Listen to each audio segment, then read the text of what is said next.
और इस वक्त की बड़ी खबर आपको बता देते हैं, सीबीआई को मिली केजरीवाल की 3 दिन की रिमांड।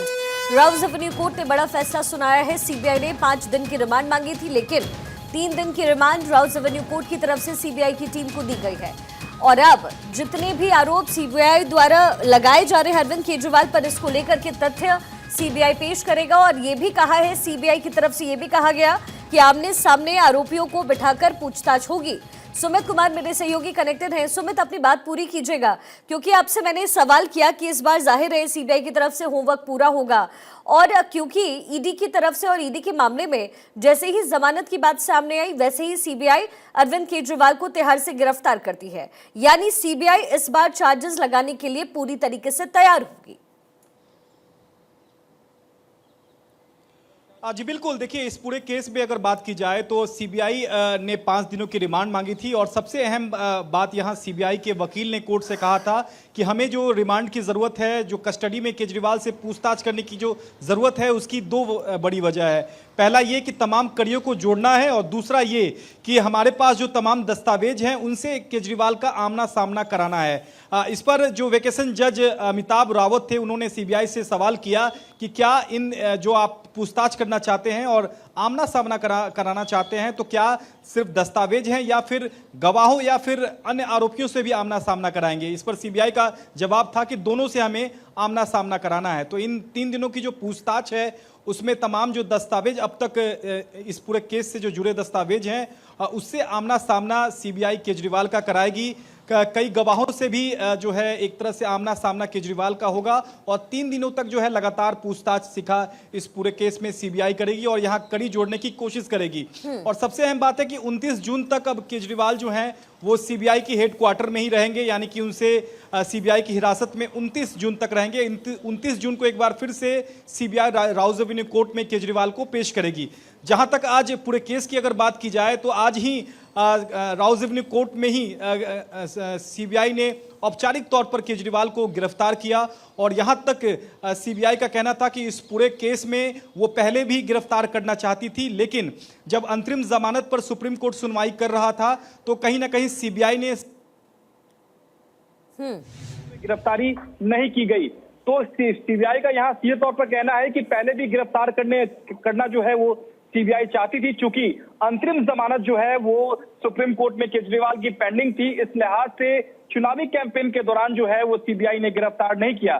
तो यहाँ जिस तरह से तमाम आरोप जो नहीं किया, तो यहाँ जिस तरह से तमाम आरोप जो यहाँ लगाए गए थे केजरीवाल की ओर से, यहाँ गिरफ्तारी के टाइमिंग पे सवाल उठाया गया था, और ये भी कहा गया था कि 2 साल वकील ने आज कोर्ट को दी है। यहाँ तक कि सीबीआई ने उस बयान का भी हवाला दिया, केजरीवाल के उस बयान का भी हवाला दिया, जिसमें केजरीवाल ने सीबीआई की माने तो केजरीवाल ने ये कहा था कि जो आबकारी नीति का जो पूरा मसला है वो मनीष सिसोदिया के नॉलेज में था, उनसे इसका कोई वास्ता नहीं है। हालांकि इस बयान का कंडेम जो है वो केजरीवाल ने खुद कोर्ट में जाकर कहा, और ये कहा कि सीबीआई जो है वो झूठ बोल रही है, मैं निर्दोष हूं, मेरी पार्टी निर्दोष है और मनीष सिसोदिया निर्दोष है। ये तमाम बातें खुद केजरीवाल ने कोर्ट के सामने कहा, जज के सामने कहा। लेकिन जो रिटर्न जो बयान थे सीबीआई के, उसे पढ़ने के बाद जज ने कहा कि नहीं, ऐसा बयान सीबीआई का नहीं कहना है, कुछ और बयान है। ये नहीं कहा गया है केजरीवाल की ओर से, सीबीआई की ओर से, कि केजरीवाल ने ऐसी कोई बातें कही हैं। तो निश्चित तौर पर आरोप प्रत्यारोप के बीच में कोर्ट ने आदेश सुरक्षित रख लिया था दोपहर तक। अब आदेश आ चुका है, यानी कि 3 दिन की रिमांड में, सीबीआई की रिमांड में सीएम केजरीवाल रहेंगे, यानी कि 29 जून तक जो है वो सीबीआई के रिमांड में रहेंगे। 29 जून को एक बार फिर से राउज एवेन्यू कोर्ट में सीएम केजरीवाल को पेश किया जाएगा। अच्छा, तो फौरी तौर पे अभी अरविंद केजरीवाल क्या रुख अपनाएंगे? क्या वो आगे भी कुछ याचिका दायर करेंगे इसको लेकर के? देखिए, लीगल तौर पर, कानूनी तौर पर उनके पास बहुत सारे विकल्प हैं, लेकिन राहत किन मामलों में मिलती है यह देखना बेहद अहम रहेगा, क्योंकि फिलहाल राहत मिलती हुई सीएम केजरीवाल को दिखाई नहीं दे रही है।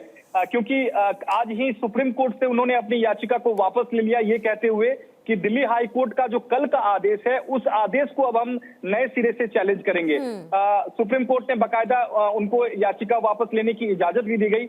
अब केजरीवाल के पास दो विकल्प हैं। पहला विकल्प ये है कि दिल्ली हाई कोर्ट का जो कल का आदेश है उसको नए सिरे से सुप्रीम कोर्ट में वो चैलेंज करेंगे।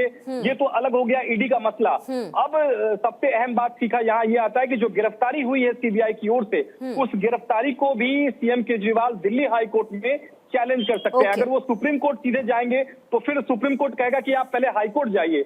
ये ऐसे तमाम कानूनी विकल्प हैं जो कि केजरीवाल के वकील अपना सकते हैं। लेकिन फिलहाल तौर पर अगर राहत की बात की जाए तो राहत मिलना अभी बेहद ही मुश्किल दिखाई दे रहा है, क्योंकि जमानत तो सीबीआई केस में बहुत दूर की बात है। क्योंकि अब सीबीआई कहेगी कि हम इस मामले में जांच करेंगे और सीएम केजरीवाल के खिलाफ हम सप्लीमेंट्री चार्जशीट दायर करेंगे। अगर सप्लीमेंट्री चार्जशीट से पहले अगर जमानत दी जाएगी तो सबूतों और गवाहों को सीएम केजरीवाल टेम्पर कर सकते हैं, यानी कि प्रभावित कर सकते हैं।